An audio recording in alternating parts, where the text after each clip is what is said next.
Kimberly Garza. We're going to start with Kimberly Garza. She's the author of The Last Karankawas, a novel and stories, forthcoming in 2022 from Henry Holt and Company. Her fiction and nonfiction has appeared in Coppernickel, Tri-Quarterly, Diagram, Creative Nonfiction, Contraviento, and elsewhere. And she has been nominated for a Pushcart Prize. She was born in Galveston, raised in Uvalde. That's right, Uvalde.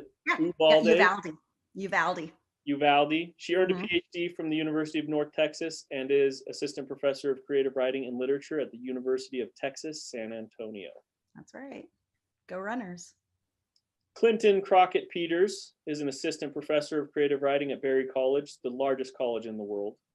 He is the author of Pandora's Garden, a finalist for the ASLE Book Award, and Mountain Madness, forthcoming 2021.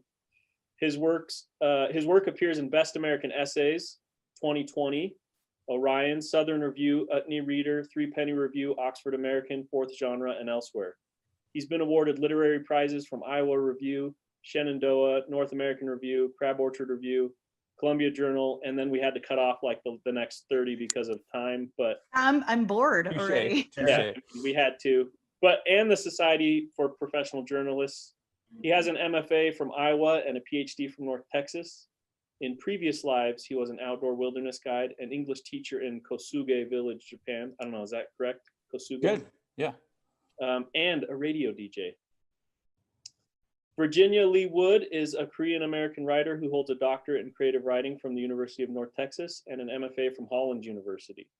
Her works appear or are forthcoming in the Southern Review, Hobart, Cutbank, Pleiades, the Minnesota Review, and elsewhere.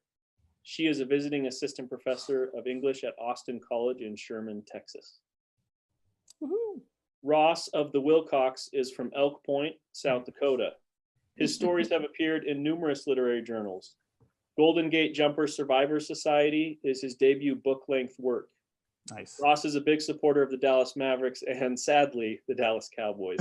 I'm sorry, Ross. I'm sorry. Yeah, we're all sorry. We're all sorry. Awful. They're can't even watch them. He lives in Fort Worth with his wife and 2 cats. Currently, he's at work on a novel. You can follow him on Twitter at Ross of the Wilcox, at Ross of the Wilcox. I think it's fitting that they're America's team. I really do. That's true. No kidding. That is very fitting. It's true. Amanda Yanowski, her writing has appeared in Passages North, Bellingham Review, Hobart, the Carolina Quarterly, South Dakota Review, and elsewhere.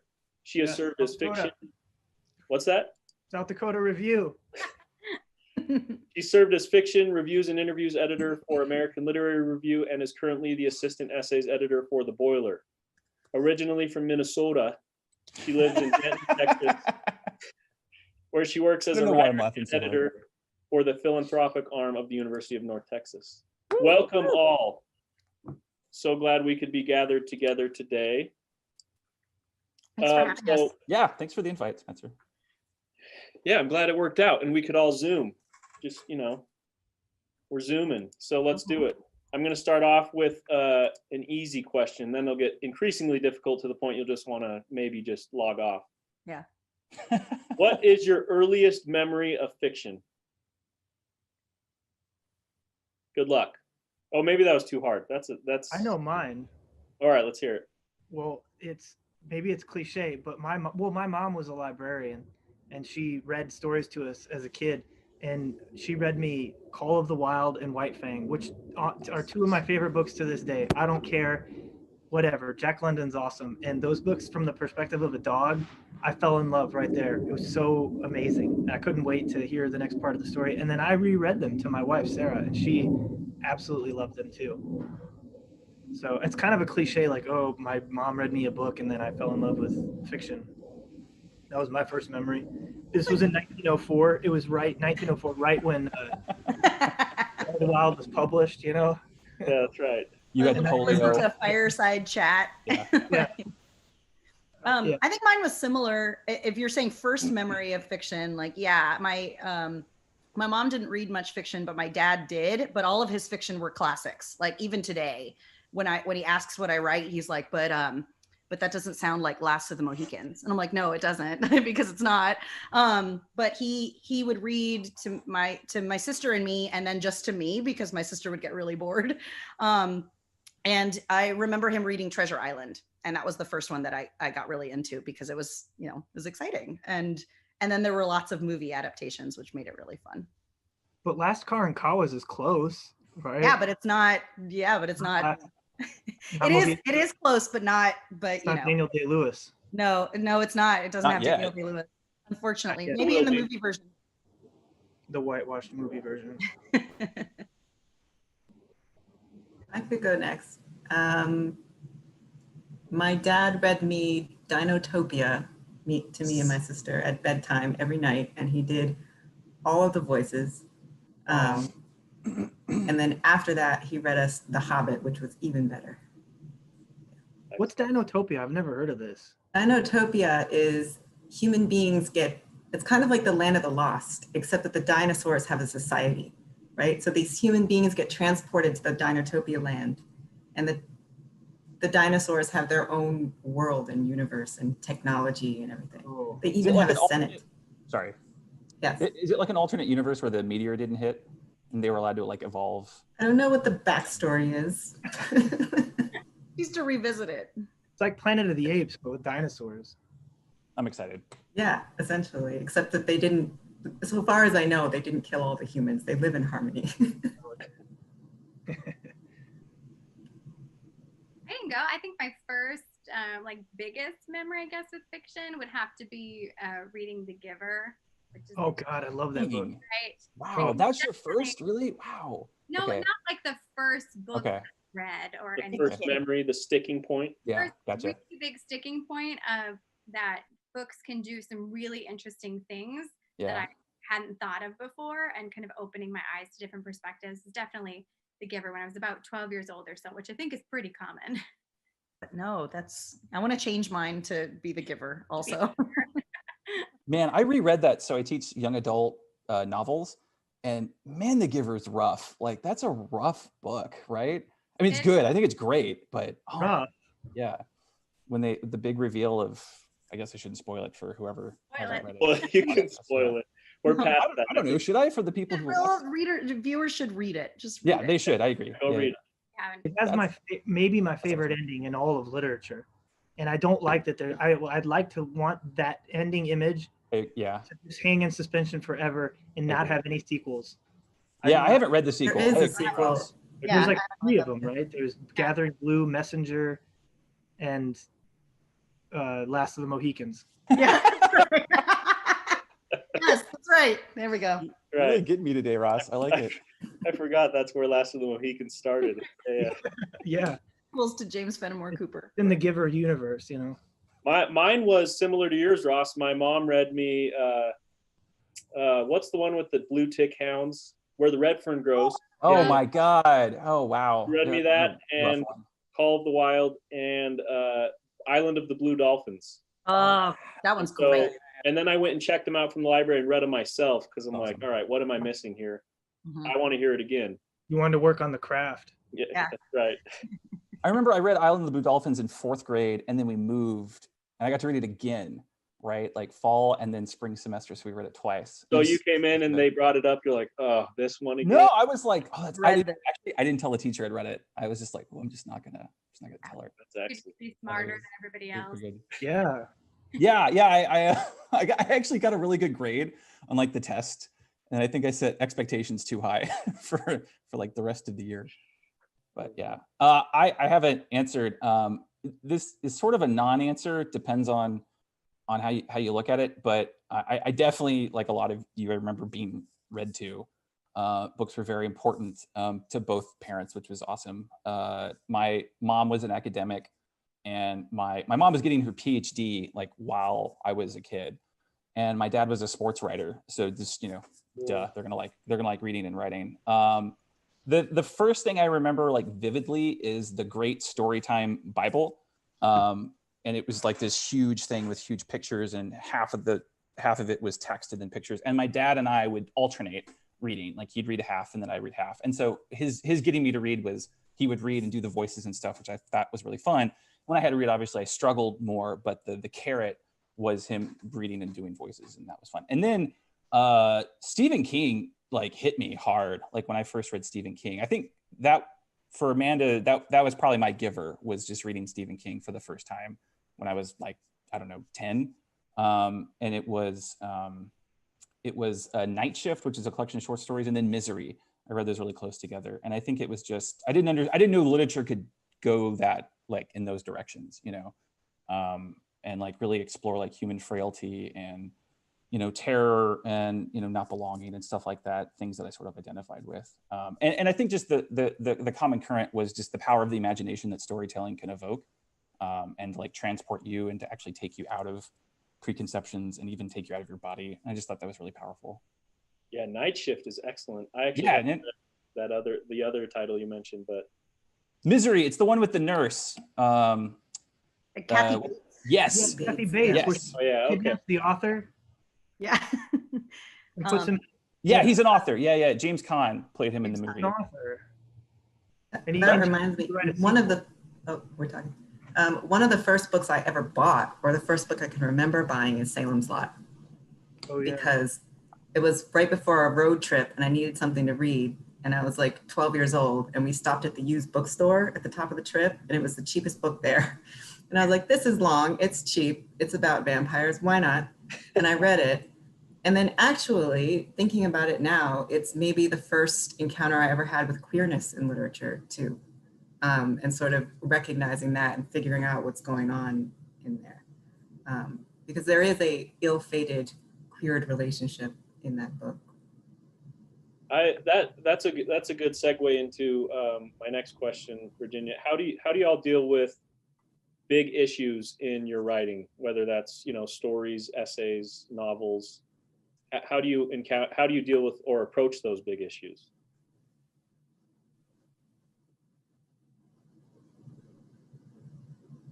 Us all to speak at once. I don't write any big issues in my stories.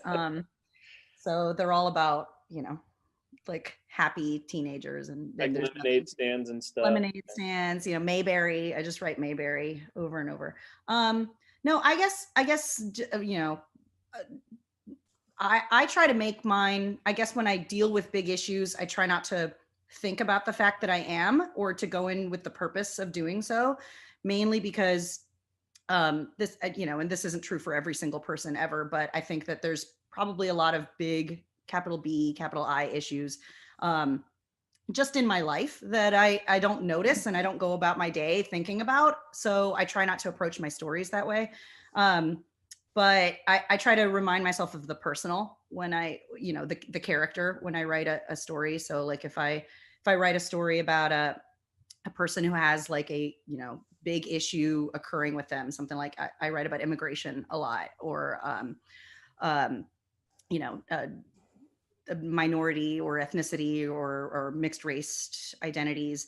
And I try not to let that be the defining thing. And they sort of move through their lives thinking about other things and then reflecting on the way that maybe those big issues bleed into those days. And that helps. I think that helps me. And maybe that takes some of the pressure off. Like you're writing a story about immigration, you know, make it an immigration story. And I hope that it serves the art too.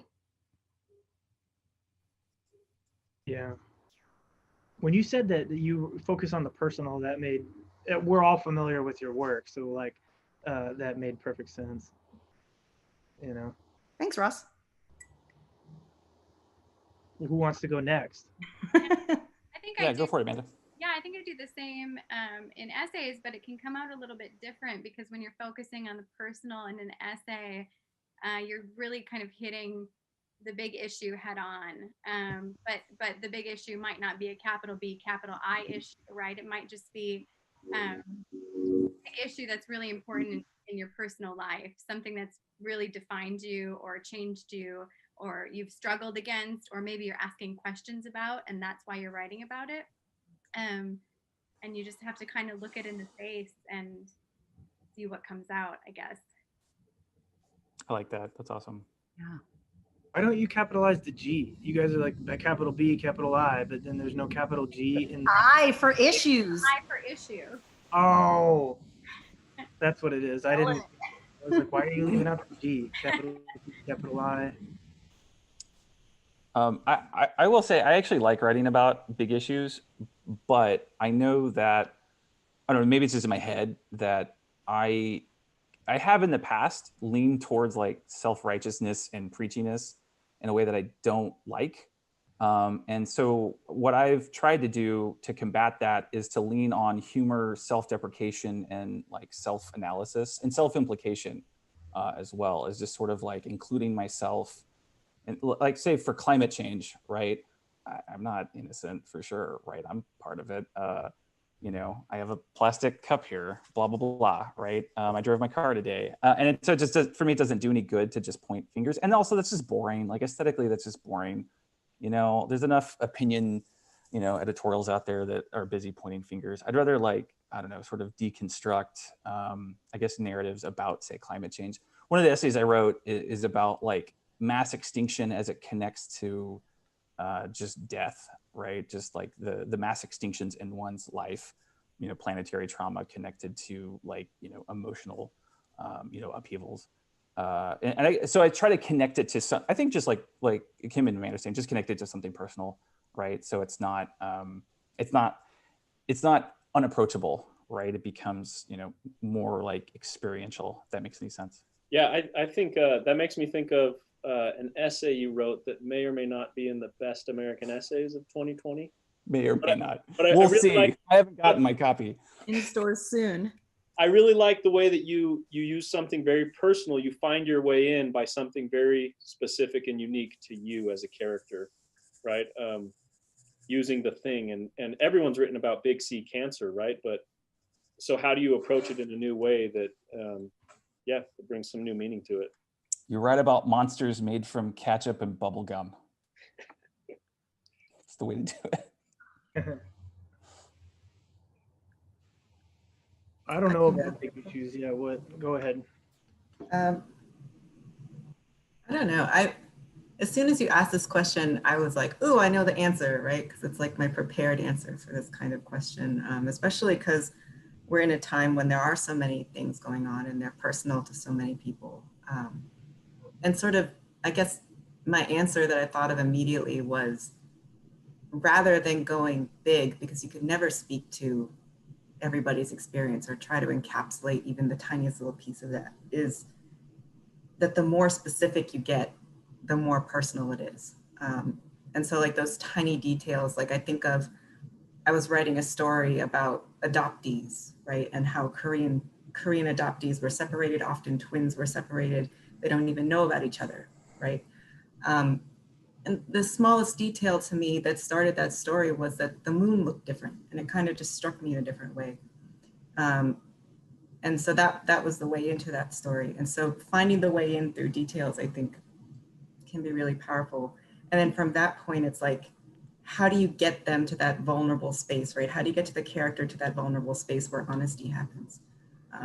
And you have somebody in the story who's talking about something in an honest way, not toward something, but toward another person or toward themselves, where the movement can happen. I don't know what a big issue is. There's not one thing that everybody cares about. Do you know what I mean? It's like kind of your perspective on like whether or not this is a big issue. You know what I'm saying? But for me, I don't know. As a white male, what are you going to write? I'm not going to write about identity, whatever. I just like to, I guess, write about ideas, like just like a weird premise, and see what happened. Because my whole thing with fiction is I love realistic fiction. Don't get me wrong. I love all the stuff like Kim writes and Spencer, and Virginia too. You guys are mostly literary realism, at least the work I've read. And but I like to take advantage of like the imagination or going beyond the bounds of reality to see what happens, because I think that is like, why not do that? Because if you can't do it in reality, you got to do it somewhere. And so like, why not have some like science fiction premise where you like see what happens to humans when they can, I don't know, alter their genomes or design their own children or whatever, you know? It's interesting. So, But I think you tackle big issues when you do that. Yeah. exactly. Those premises are dealing with like moral and ethical struggle. So like, what is big issue, I guess, is to me, it's like everything's a big issue or nothing's a big issue. That doesn't make, I don't know if that makes That's sense, true. but It's like it's Dash from The Incredibles, right? If everyone's special, then no one is, right? but no one's special. Yeah. But I like the way you're talking about how you approach the big issues. You wrote a really great short story about a couple who 3D print a child, and then Yep. they 3D print friends. Do they end up 3D printing the school or just friends? Everything. Too, right? His whole life. Yeah. So you start. I mean, Print that's lie. that's tackling a lot of big issues. I have my brother-in-law and his wife have been, they've been wanting a child for years, and that story was really moving for them. Like, whereas others might look at it and say, well, you're just trying something different with 3D printing. Well, yeah, absolutely. I want you to get thinking differently about having a kid and what that means, and then what will be required of you after you print that first one, right? Then what you have to deal with, because they think of why can't we, but once they have it and they're about to have a kid, what comes next. So fiction's helping them see what to think about next, I think, is really cool. I love that. It's also the thing that you quote unquote make that then owns you, right? So that's interesting. And 3D printers are expensive. So It's that's like, an it's issue. expensive. That is a big issue. I agree. big We issue. should democratize 3D printing. Yeah, I've been I'm on posting board. about it on Facebook for years, but no one responds when I say, No, it's not a big "Let's drop issue. the prices of 3D printers." Yeah. That's the biggest. I'm sorry, go for it. No, go ahead.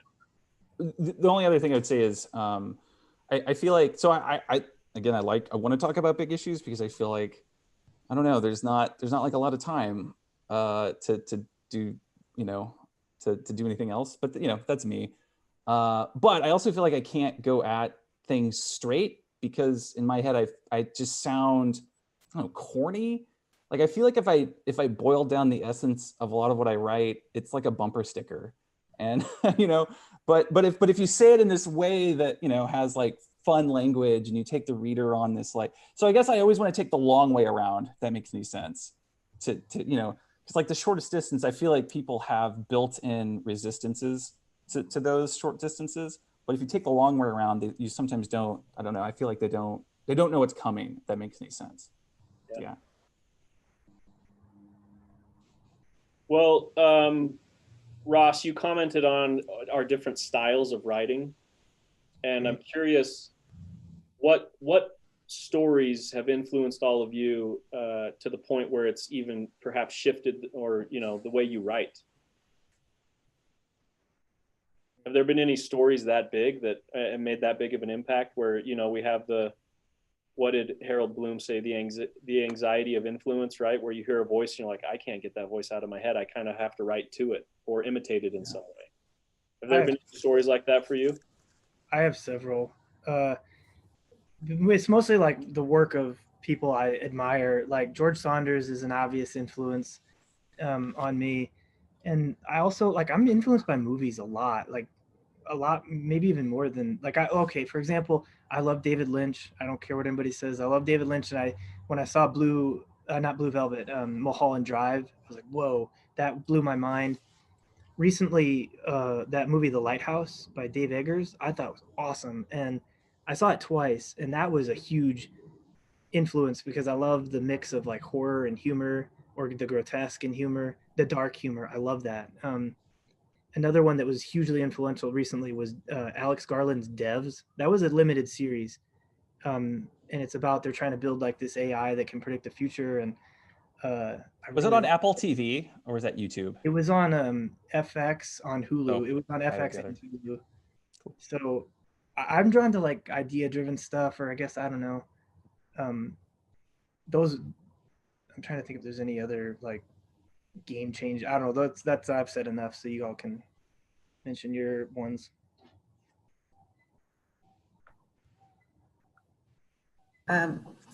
Like Ross, there are many, right? I feel like the most recent ones for me were, I was trying to figure out a way into my novel a few years ago, which deals in grief and my father's death and everything. and I read Rachel Kong's Goodbye Vitamin, which is a very slim volume, very, very short book. But I read it and I felt like, oh, she wrote it. Good. I don't have to write that, right? I can write my own book, right? Because it was very much a matter of me encountering that book and thinking, oh, that's the book that I thought I meant to write. And I'm glad that somebody wrote it, and that I appreciated it. And then the second one was Ocean Vuong's On Earth We're Briefly Gorgeous. The way that that book is written to his mother, the character's mother, the way that it's written in fracture, almost completely fragmented, almost an essay-like structure, and sort of the permission to be lyrical and metaphorical and redefine terms and come back and be non-chronological, right? Because this idea of a linear narrative is colonized, that he talks about sometimes. Yeah, so this is shaping my writing in different ways. Yeah. Okay. I mean, I'll go, I guess. I mean, I guess like I've more recently I've been rereading a lot of Jesmyn Ward, just like, she's done Sing Unburied Sing and Salvage the Bones. And I'm really drawn to her style of writing in particular, which just that it's very lyric and like really voice driven, and a lot of ways specific to where the characters are from, where she's from, in Mississippi, and specifically like rural areas in the South, in the deep South. But I guess like historically in my long history, I've said this answer a lot. So, but I was really pulled by Sandra Cisneros, and I think a lot of maybe a lot of writers out there have done the same, but she was sort of the turning point for me when I was a teen and read literature and loved literature and thought literature was only white dudes, and who my dad loved, and I loved those stories, and I really learned how to tell a story, like a compelling, interesting, adventurous, like fun story. And then I read Sandra Cisneros when I was 14 in freshman English, and was like, oh, there can also be compelling stories about a Chicana girl, who's growing up in this neighborhood that people drive away from. And I think maybe less the voice and the style of writing as the content and the characters that Cisneros really gave me, like Virginia kind of said, like gave me permission to write about people like me, and make it great literature. I think I don't know if I've done that yet, but like the idea of that we belong to, along with the other stories that I like to. Awesome. I love what you said about voice. I find my way in to anything really through voice, like, and then I start to shape the character around it. But I don't know, like the voice, when you read in a certain voice and that character, you even like it colors the way you see the world for the next week or two or three, right? And you're like thinking in that same way. And I think I've always tried to recreate a voice that you just can't, that just is unforgettable, which is, I'll try my entire life to get there, but it seems impossible, right? But we're insane. We keep doing it. We keep trying to write another good thing. So what advice would you guys give to someone younger, struggling with their first draft of something big? Clint? Real quick, Spencer, me and Amanda didn't get to tell about our stories. Yes, please. Amanda, do you want to go, or I can? Whatever. I mean, I can. It's certainly so. Was thinking about voice also, and lines, which are very important to me. And I've been influenced by every person sitting right here. I think that you're influenced by everything you read. Don't shake your heads.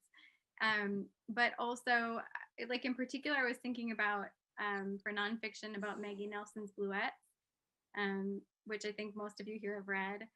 They're these little tiny pieces and fragments that all focus around the color blue, but also not. just helped me think about how you can, and similar to what I was saying earlier, focus on something small and maybe draw something larger out of that, especially when you place it beside other pieces, and how the pieces that you write can inform one another, I guess. So that was pretty powerful for me. Well, now that everyone's spoken, go ahead. Let's move on. Yeah, I would like to echo what Amanda was saying. I've definitely been influenced by the folks here, both in terms of reading y'all's work, but also just having y'all read my work. You know, like that's another voice, right? Is like when someone's commenting on your work and giving you, you know, written feedback back, it like the voice enters the conversation, you know, I'm trying to create. I guess, man, I feel like I've been influenced by just like, you know, everything, right? So like picking apart. So this is a weird one, but I read a book by Garry Kasparov, who was, I think, still the longest reigning chess champion in the world, this Russian guy. And it's called How Life, I know this sounds crazy, but it's called How Life Imitates Chess. And the reason that influenced me was the thing I've always struggled with writing has been structure. Like I feel like I'm pretty good about getting like line level, you know, like interesting, like, you know, word choices, verbs, blah, blah, blah. But like organizing big picture stuff, that's been hard. Like getting a flow going, I feel like I'm okay, but like big picture stuff, it still frustrates me to no end. And so like Kasparov talks about end games. Like he's like, you need to have this in your head before you even start playing, which was really intimidating, but I actually found super helpful, is to like have to treat writing as like a chess game, right? You have the opening, which you sort of know where you're going. Then you have that middle game where it's a lot of chaos, but then you have the end game where everything starts to shape up. And that's really been helpful for me. And then Jill Talbot, who we all know, told me one thing that's really stuck with me, which is if you can find a good opening and a good closing, then you have it, right? Because then you know where to start and then you know where you're going. And that's been really helpful, right? Then I have a lot more confidence, right? Because I'm like, okay, but I know where I'm going, right? Or I know where I'm coming from, blah, blah, blah. And that's been super helpful. Yeah. And then just reading just tons of essayists. Yeah, Maggie Nilsson's awesome. Elena Parciello's awesome. Lena Ferreira is awesome. You guys are awesome. There's just so many good essayists out there. Fourth Genre publishes really great essays. Spencer works with the editor, correct? Isn't Pat the editor now? Yeah, Pat and Joey. Pat and Joey, yeah. So you work with Fourth Genre now, and they're pretty great. Creative Nonfiction's great. River Teeth is really great. I've subscribed to all of them, you know, for various times, and I just try to read as much as I can. I try to read a lot of literary journals in general. Because I feel like that's where the experimentation is, and that's like where people do new stuff. And I just love that, right? I just love when someone's, I don't know, gonna surprise me. And that James Baldwin guy, he's all right. Yeah, that lesser known. Yeah, but what has he published recently? Right. Yeah. I'm glad you brought up Kasparov. Fourth Genre. The nerdiest thing I've ever done, and I'm not ashamed of it. When I was put in the psych ward in Baltimore, I brought a book with me called Endgame by Kasparov and a little chess No, book. you didn't. Oh, it's great. I love it. Is this the same one that has some of the games he played, like move for move? This is probably a different volume, but yeah, I just played through some of his best endings and was a super nerd, and like it was a kind of a cool experience to think about how we finish a thing and how we're thinking about that 7 steps ahead or whatever, right? And but that we have to adjust because they make another move, right? And it changes. Yeah, I love that, man. That's great. And another thing I'll say is, like, the anxiety, my huge anxiety was I'd start something and I would never have confidence that I would ever finish, right? I would just start it and be like, oh, but I'll never finish. You know, you get those voices in your head that doubt yourself. So like, yeah, that really helped, like focusing on the end game. Anyway. Yeah. So what other advice would you guys have for someone struggling who, like, I love that advice. If you know your beginning and your ending, what else would you say to someone struggling with a story or a novel?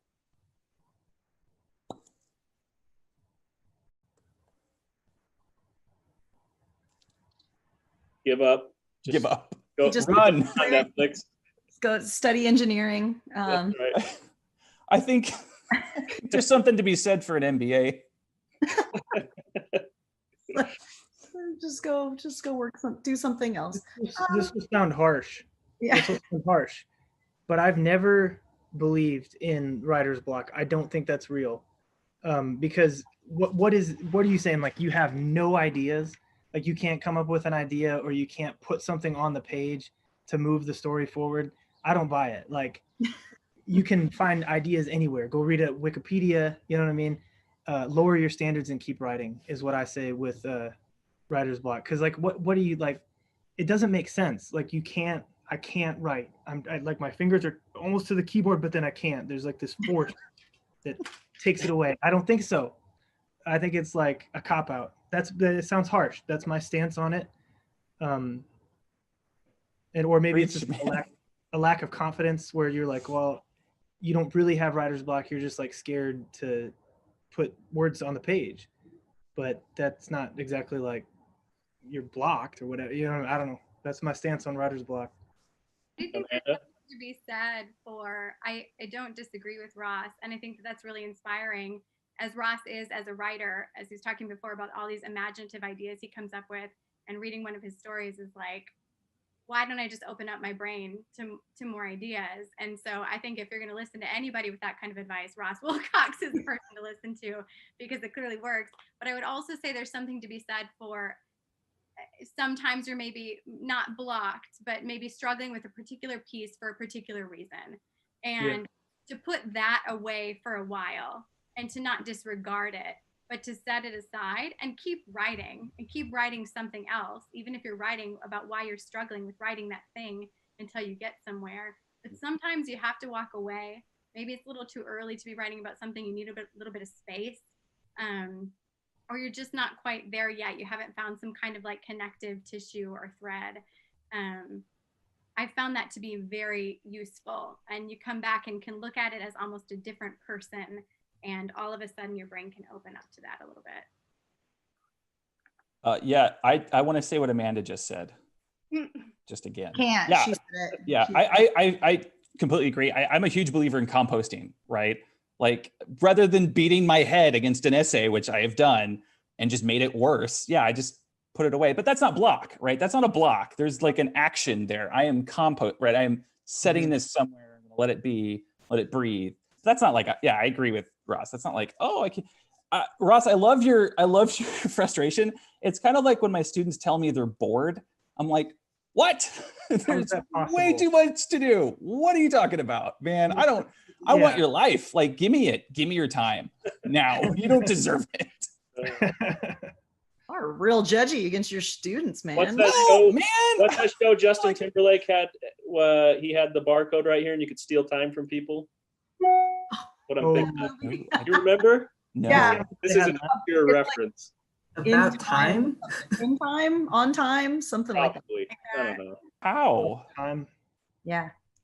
I would say, I guess mine is, well, I will support in nicer wording than maybe some of my colleagues, but I will support the idea that I do think that writer's block, like, you know, feeling stuck and feeling stalled out, you can lowering your standards often is the advice I give too. Like, just give yourself permission to write something bad, you know, as long as, if it's for the sake of writing something and putting something down and then revising it to be better later, or writing something bad to get to the good thing that you realize is the thing you want to write. I give the advice to my students, my fiction students, a lot about writing the characters more. You know, even if it's something like that's not going to make it into their final story, if it's just putting your character in a scene where they're shopping for clothes. Do you guys remember going to malls? Like, remember when we used to go to malls and buy things?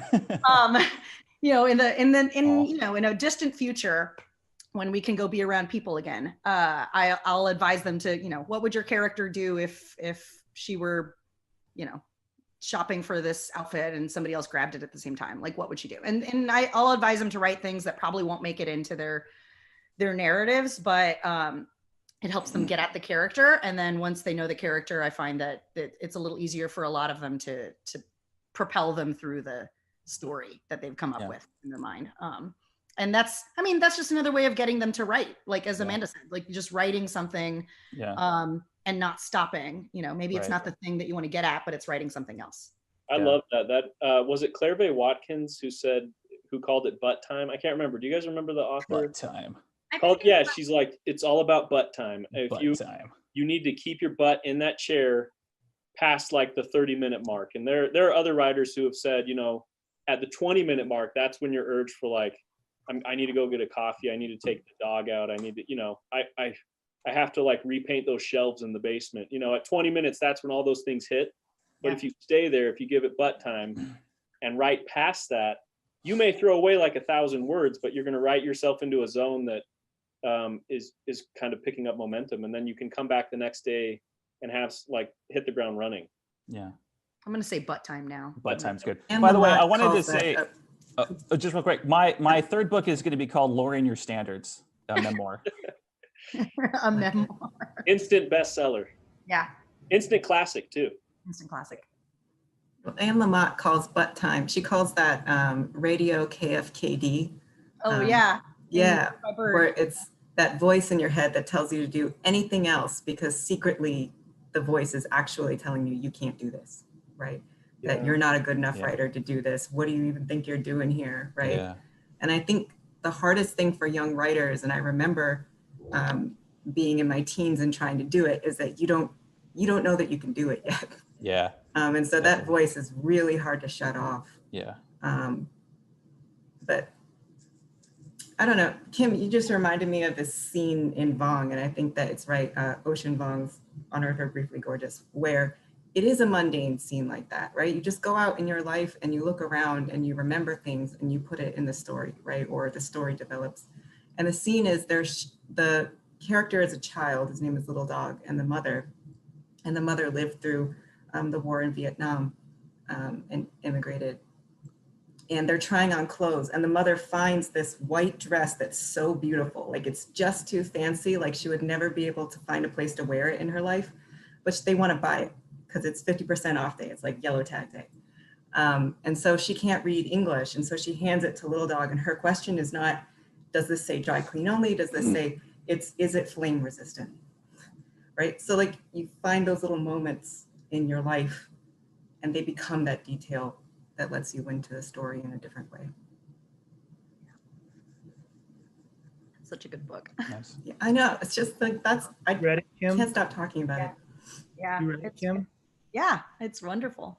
What's it about? Can you summarize it? No, not right now. You can, well, I'll just, In summary. there's There's this a thing called test. Goodreads, Ross. I think you're Character. familiar. You can Think. find I read a some tweet summary. about a review about it. There we go. Yeah, that's the I best. saw that tweet quoted by someone who's never read it, and it was a really good quote. That actually makes me think of remember when Colm Toybean visited? Yeah. He was talking about Brooklyn, and you know it was blowing up, just been made into a movie, and he's like, yeah, I sent the book to my editor, and I felt like I'd been banging my head against the wall working on this book for months, and I felt like it's done. And the editor's like, no, you need to keep writing. And I find that interesting because one, like who wouldn't want to spend more time with their characters? But two, who wants to spend more time with their characters when you feel it's done? Yeah. So he kept writing these scenes like Kim was saying about, you know, going to the store and you just, you know, figure out what they're going to do next. And they were these really quiet moments of like walking around the house and thinking and looking through old photo albums and stuff. And in that he found like the perfect ending that fit That's all awesome. the themes in the novel. And I love that idea of you just keep writing, even if you feel like you might throw away more than half of it. It's not written in concrete like a lot of young writers think. Well, now I need to copy and paste it somewhere, move this brick over here because I'm not deleting it, right? Yeah. When Colm Toybean does it, it becomes like Brooklyn. And when I do it, it's just like Sims people moving around. You're like, why is she still writing about these characters? They're just like moving, and then they move into this room and they think, and then they move into this room and they think, and then Little bobbleheads, like, yeah, I love it. do what Colm Toybean does. Well, on that note, what is y'all's writing process like? I'm curious. Mine's a lot of procrastinating. Ross loves messing with me about this. It is a lot of, I'll say it's a lot of thinking and thinking through what's going to happen. And then when I write, it tends to be pretty quick. And like, I don't spend a whole lot of time writing it, and mainly because I get very easily bored with my own words. But I do a lot of revising. So that first draft usually comes out pretty quickly, and then I'll sit on it for a couple days, and then I'll go back and look over it again, and spend a lot of time revising. I'd say the majority of my writing is revising what I've done to kind of hurriedly dash off a couple of, a cohesive story, and then make it, better some days later. But it's a lot of thinking and reading, and then maybe some writing. And everybody else is going to talk about how much writing they do. So I have a 9-to-5 job, right? And my 9-to-5 job is primarily editing and writing. A lot of things that are very different than the kinds of things that I write, which I think is maybe similar to a lot of young writers who are in school and maybe writing a lot of things that are different than what you want to write, and you find yourself really tired at the end of the day, and you maybe don't have a lot of energy left.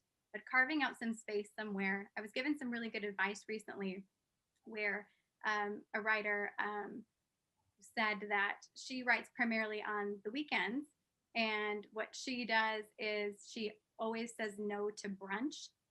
And what she meant by that was the writing is going to come first during that time, because that's what she's decided, a little bit of butt time, like Spencer was saying. And the writing is going to come first there. And she says no to brunch, and she can see her friends later in the day or later in the weekend, because she knows that in her life, that's the space of time that she has. And that's kind of what it's like for me. And it's a lot of sitting and staring at the computer screen, because I'm a bit of a procrastinator too. But if you're sitting there for 2 hours, you can procrastinate for one of them, and then, you can write for the other, and that works out too. You can just keep procrastinating. Can I say one thing about procrastination? So I definitely procrastinate as well, but it's really great to procrastinate something else I need to do by writing. You know what I mean? Like if I really need to grade, like if I have a stack of grading to do, I'm like, oh, I don't want to do it. I'm like, okay, well, you know what I mean? Like it's such a great motivator to feel like I'm getting away with something by writing. So that's helpful. Yeah. I try to, I'm not as good of a professor as I think a lot of my peers are, because I definitely put my writing before grading, before emails. I probably have driven some of my students nuts before other stuff, and it's hard. I will say the butt time thing, I know so many writers are like they advocate the butt time thing.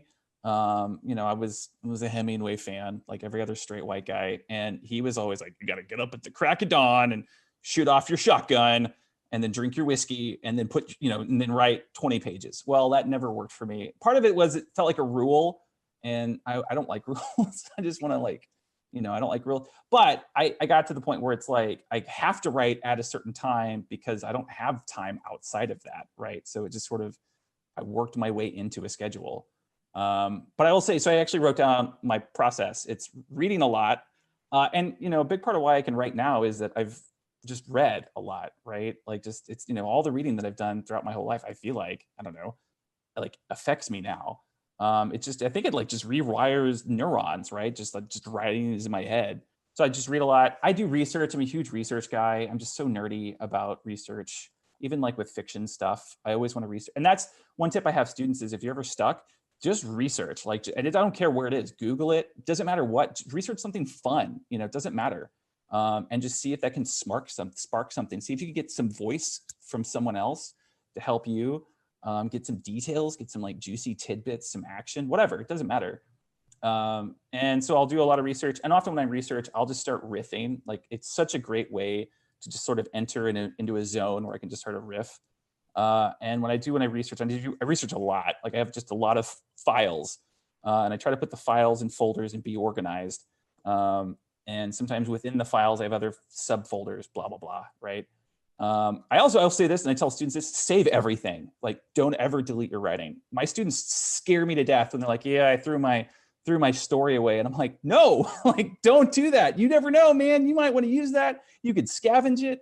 If there's one line in there that you might want it, like, why delete it? You have, external hard drives. You can save everything forever. Like, don't ever delete your writing. I don't know why that scares me that students do that. But anyway, I'll save everything. Then I'll start chunking. I can't think in terms of like a whole story, or that I can't. My head's not that expansive. So I'll think in terms of like these chunks. So I'll start working on chunks. Once I have enough chunks, I start rearranging the chunks, edit the chunks.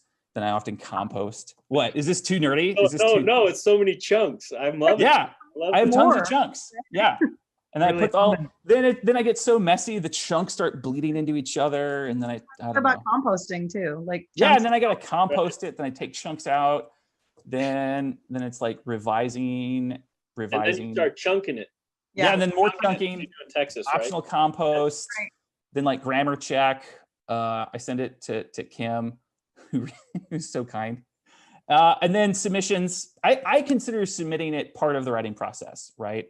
And what's great about submissions is you don't have to be too alert or like energetic. Like if you're just having a crap day, it doesn't take much to submit, right? You just dear blah blah blah blah blah. Here's my blah blah blah blah blah. Send, right? So when I'm at like low performance level, that's usually submissions day because I just don't have energy for anything else, right?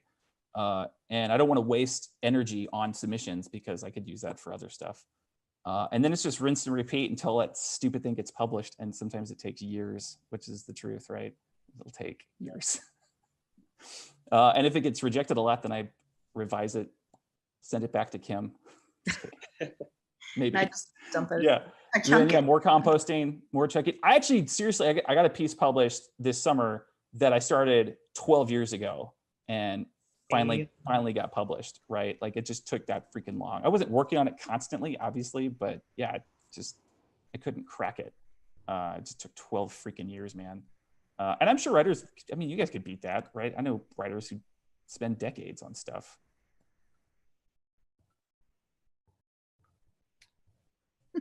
Virginia, Ross, what's your process like?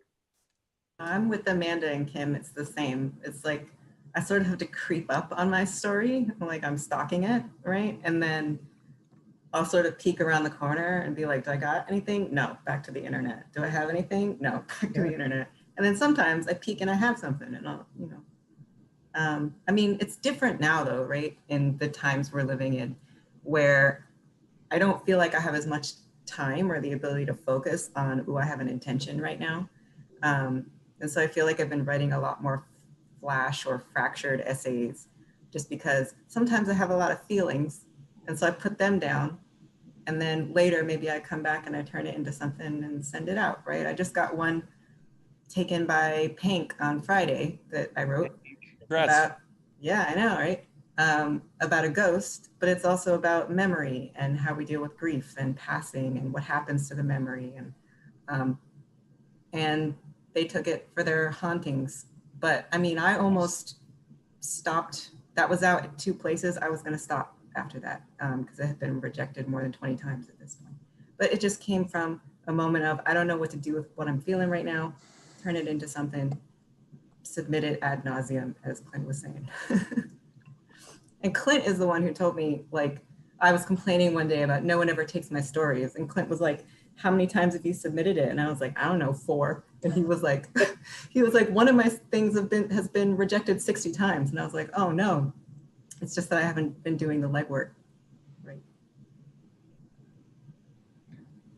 My process is, I like discipline, whatever. I like to, I don't know, try to write every day. And I don't think there's a lot of magic to it. I believe in butt time, I guess. But for me though, what's kind of a little bit hard, I don't know, like I don't write short stories anymore. And so I haven't sent anything out in forever and I'm only focused on novels. So it's like, it is a little bit lonely and like there's no validation. Like if you submit shorter pieces, you can get stuff accepted and get the validation that way. But here, if it's all just like, oh, book length piece, that you're going to invest a lot of time and energy in.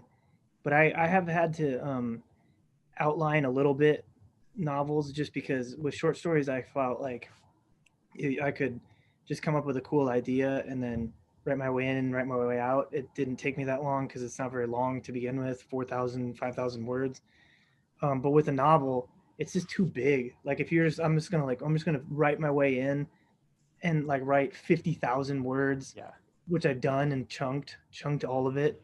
I've chunked more thousands of words than I care to admit, but I can spin my wheels in the mud without any direction.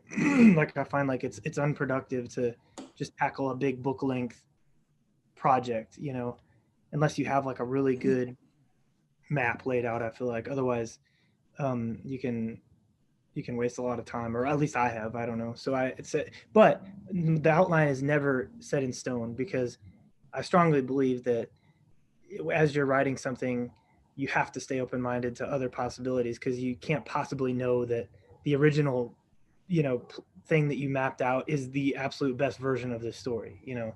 So Alexander Heeman, he came to our campus. Nobody liked him, but he said Sashihima, I liked him.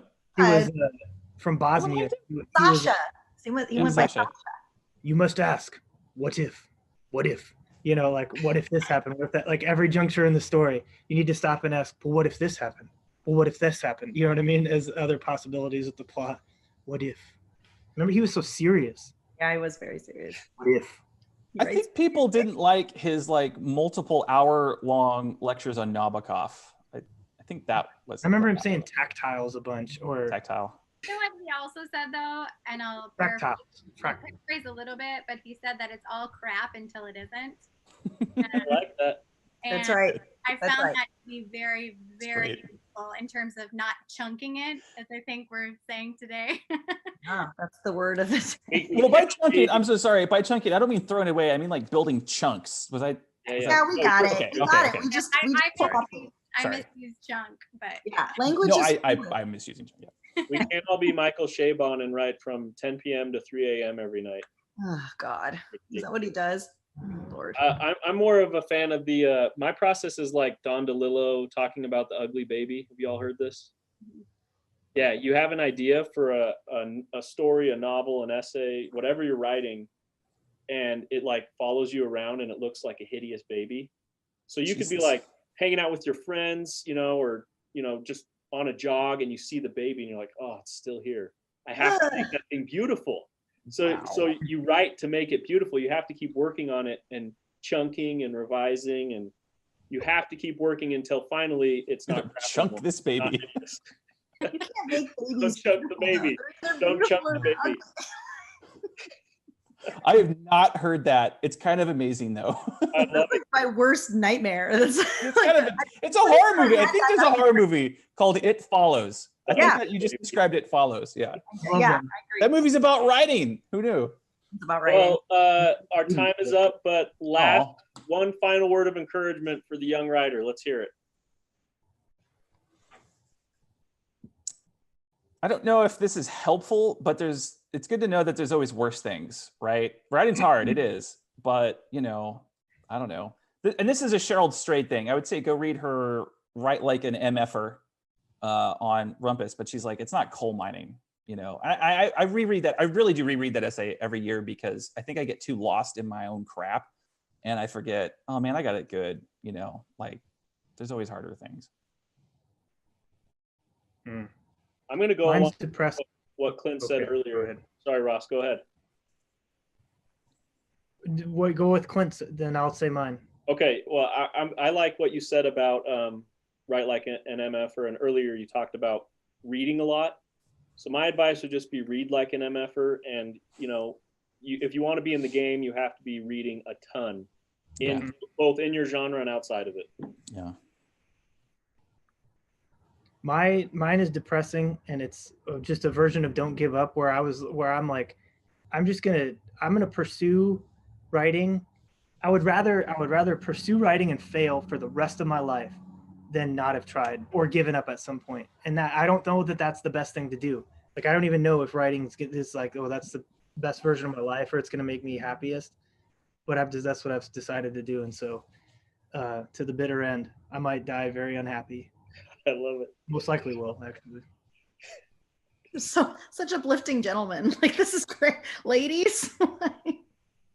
Say for me, as somebody, I would echo a lot of what's said, but as somebody who writes a lot about mental illness, I would say that whatever you might have to write about, that there's like nothing to be ashamed of, even if it's something really hard, and that there's somebody out there who might want to hear your voice. And so to keep trying, and to not be ashamed of the things that come out just because of your personal experiences. I love that. Yeah, you Yeah. matter. You have a story that needs to be heard. Yeah. Yeah, that's where I was going too, is if you think of writing, it's so easy to think of writing as like a very solitary act, right? You spend the time alone doing the work as part of a necessity, right? And that's good time. I mean, it's also time for yourself and to figure out what you can do and what you want to do and what you want to say. But if you think about what you're writing also as an object, right? And also as an invitation to others and your sort of admission ticket into this conversation, like all the books that you love, it's part of a conversation that you can join. And the way that you do that is by writing. And even if you never share your work, you get to add your voice to that. And that's really important. And so on a daily basis, on a moment by moment basis, when you're trying it, it can seem sort of lonely and futile, but when you think about it like that, it's bigger than that. And that's important. Say, listen to all That was these.